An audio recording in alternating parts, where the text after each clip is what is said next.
Hello, Algebra 1, and welcome to our second part of our lesson on the quadratic formula. If you remember on part 1, we were just taking a quadratic equation and we were making sure we had everything on the left side, that we'd set it equal to 0, and we combined like terms. We were able to identify A, B, and C, so we could put those into our formula here. And that's what this lesson is going to be about, is after we've identified A, B, and C, plugging it into our formula and working it out. So let's go ahead and finish that example from our first video. We had x squared minus 6x equals 27 minus 12x. So if you remember in that first video, we did all the necessary steps to move everything over to the left side, set it equal to 0, combine like terms. We were able to identify our A, B, and C. A was 1, B was 6, and C was negative 27.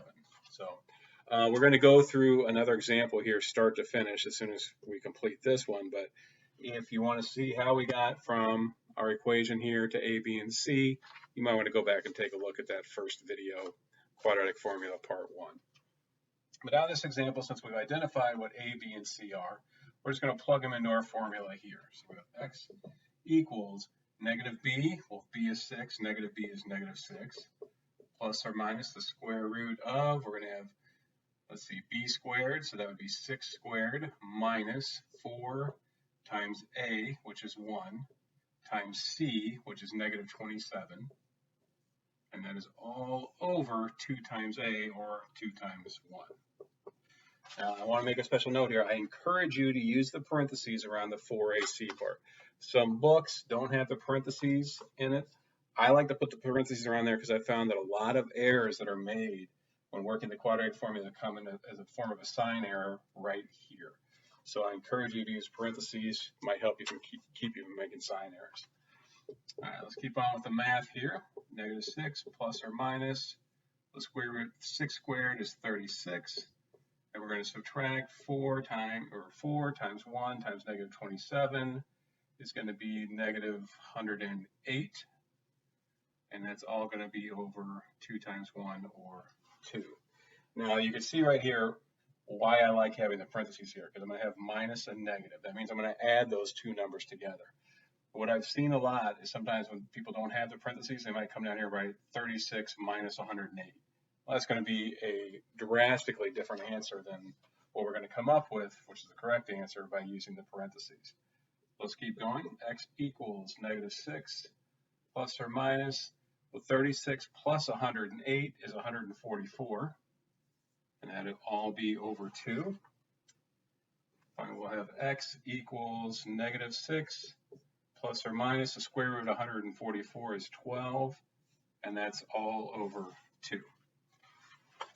So we got to this point, we're going to have to split this fraction into two separate fractions, one fraction using the plus 12 and one fraction using the minus 12. So I'm going to erase what I got up top here so I can get a little more whiteboard space.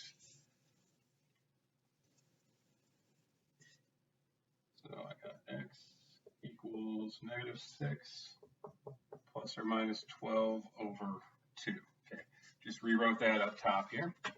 So I want to break that into two fractions like I said. So I will have negative 6 plus 12 over 2. And I'll have negative 6 minus 12 over 2. So let's do this fraction first. I'll have negative 6 plus 12 is a positive 6 divided by 2. That's 3. So x equals 3. Over here I'll have negative 6 minus 12. That's a negative 18 divided by 2. That gives me negative 9. So there are my answers, and often you will have two answers when you get to the end of the quadratic formula, because basically what you're finding is you're finding a parabola and you're finding where that thing crosses the x-axis. And it's going to cross on 2 points, and that's why you get two different answers here. So we'll have 3 and negative 9 for answers on that example. So let's look at one more example. We'll go all the way from start to finish, so we'll incorporate the steps we took on the part 1 video. So if I have, let's see, 4n squared plus 7n minus 1 equals 2n squared plus 2n minus 4. Okay, so here is my equation right here. Well, I want to set it equal to 0, which means it needs to read equal 0, which means I have to move everything on the right side over to the left side. So I'm going to do that by subtracting 2n squared, by subtracting 2n, and adding 4. Those will cancel out and they'll leave me with 0 on the right side. Well, everything I did on the right side, I have to do on the left side. So I'm going to subtract 2n squared, I'm going to subtract 2n, and I'm going to add 4. So when I combine these over here, 4n squared minus 2n squared, I'll get 2n squared plus 5n plus 3 equals 0. And that's what we wanted. We wanted this thing set equal to 0. Now we have to make sure this matches our standard form. So our standard form of a quadratic, hopefully you remember, is ax squared plus bx plus c. A and b are the coefficients that go along with our variables. So in this case, a is going to be 2. In this case here, b is going to be 5. And c is just our constant that's at the end here.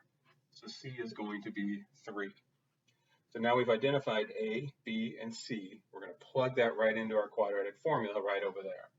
So I'm going to have negative b, which would be negative 5, plus or minus the square root of b squared, that's 5 squared, minus 4 times a, which is 2, times c, which is 3.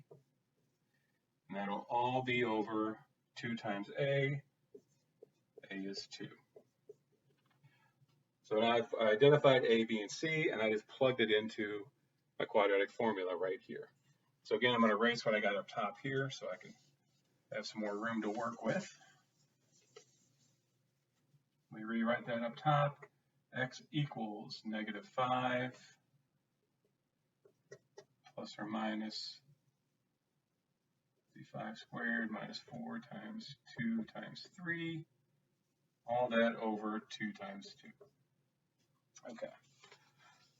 So let's keep going. Negative 5 plus or minus. So inside my radical, I got 5 squared. That's 25. I'm going to subtract, let's see, 4 times 2 times 3.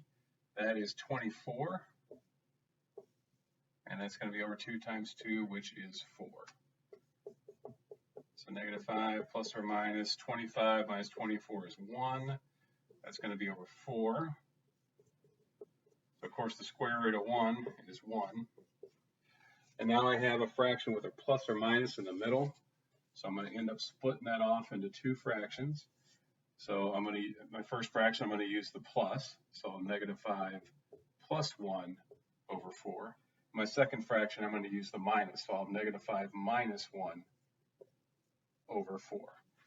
Okay, so negative 1 plus 1 is negative 4. Negative 4 over 4, that's going to be negative 1. Negative 5 minus 1 is negative 6. And a negative 6 over 4 is negative 1.5. So my answer, I'll have 2 of them. Remember, because that parabola is going to cross that x-axis at 2 points of x equals negative 1 or x equals negative 1.5. So hopefully this helps. Again, we're going to be given a quadratic equation. We need to make sure that's set equal to 0. We're going to make sure it's written in that standard form. After it's in its standard form, we're going to identify a, b, and c. After we do that, we plug that into our formula and do the math here. Most of the time, we'll come up with 2 answers. So hopefully this helps you understand the quadratic formula a little bit. You have 10 questions. Part 1, you took some quadratic equations and you went to A, B, and C. Now the homework that goes with part 2, you're going to take those same 10 quadratic equations and you're going to finish the process of plugging what you found out on the part 1 homework into our quadratic formula. So if you have any questions, please email me. Otherwise, go to your homework.